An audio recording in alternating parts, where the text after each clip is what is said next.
Hello and welcome back to Firestorm Games, and in this video we're going to be taking a look at the latest releases for the Daughters of Cain, and these are the Melusai. So let's get this box opened up and take a look at the contents inside.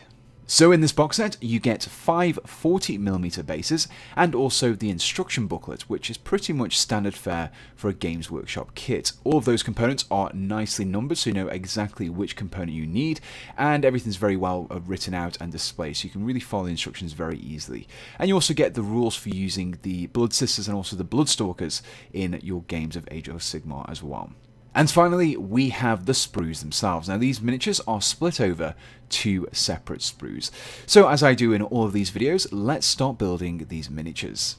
So the set comes with enough components to assemble either 5 Bloodstalkers or 5 Blood Sisters. And the difference between the two are that the Blood Sisters are armed with spears and the Bloodstalkers are armed with bows. And there are a few minor differences between the two, but those are the biggest ones.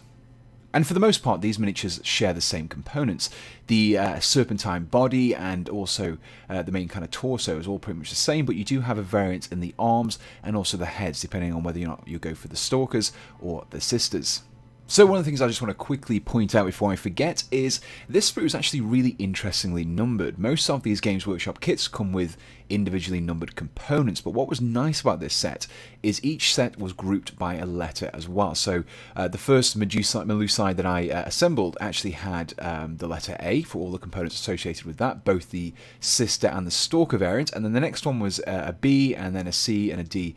And going forth through all 5 of these sets, which made it really easy to find the exact component that you needed for that particular miniature you were assembling. So let's talk about some of the aesthetics of this miniature. Now, if you remember our Morathi video, this does take a lot of similarities from those particular miniatures, especially around the serpentine body and also the heads, with a lot of the masks on these particular miniatures that I'm wearing have got this kind of almost Medusa-like snake-headed mask appearance going on, which is really fits in line with Morathi and would fit really nicely alongside her on the battlefield.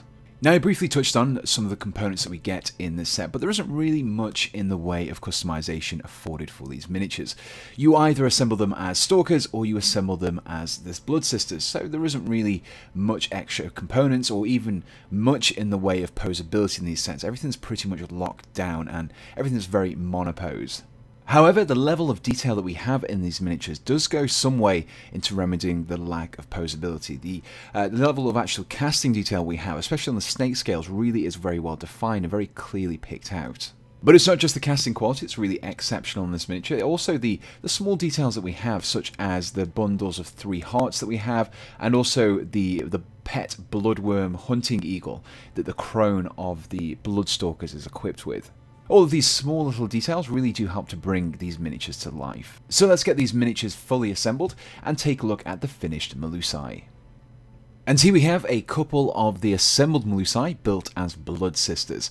So there are a few pros and cons for this kit. Pros are, they look fantastic, they're really well detailed, but we do have very limited posability in this set. Now this is something that Games Workshop seem to be recreating across most of their sets. I guess it does allow for some more dynamic poses, which these miniatures do have, but at the cost of customizability.